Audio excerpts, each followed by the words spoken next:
पूर्व मुख्यमंत्री भूपेश बघेल ने बड़ा बयान देते हुए कहा कि केंद्र सरकार को राहुल गांधी के जातीय जनगणना अभियान के आगे झुकना पड़ा है। इस पर डिप्टी सीएम अरुण साव ने कांग्रेस को आड़े हाथों लिया और पलटवार करते हुए कहा कि सत्ता में रहते कांग्रेस ने खुद ही इस जनगणना का विरोध किया था। देखिए, इस मामले को जाति जनगणना यदि 2024 के चुनाव के पहले आप देखेंगे तो पूरे राष्ट्रीय स्तर पर राहुल गांधी जी और कांग्रेस पार्टी ने इसको पूरी ताकत के साथ उठाया और हर मंच से जाति जनगणना की बात राहुल जी ने की।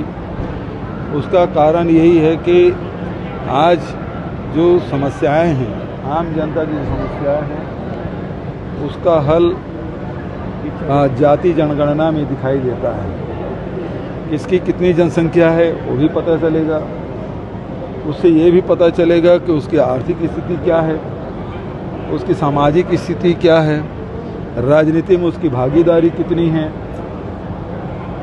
ये उस सर्वे से ये भी पता चलेगा।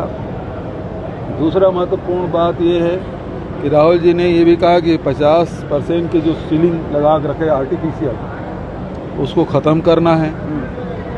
तीसरी बात ये है कि निजी संस्थाओं में भी जो शैक्षणिक संस्थाएं हैं उसमें भी एसटी, एससी, ओबीसी को आरक्षण मिलना चाहिए।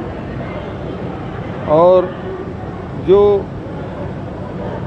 सबसे बड़ी बात ये है, इस गणना में जो फॉर्मेट बनेगा उसमें उल्लेख होना चाहिए कि हमारे इस जाति जनगणना में एसटी, एससी, ओबीसी के लोग कितने कॉर्पोरेट सेक्टर में हैं, कितने शासकीय संस्थानों में।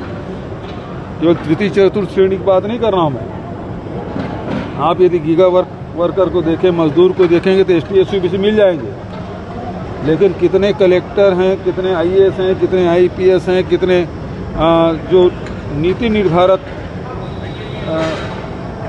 पद हैं, उसमें एसटी, एससी, ओबीसी के कितने लोग हैं, ये भी उस फॉर्मेट में होना चाहिए।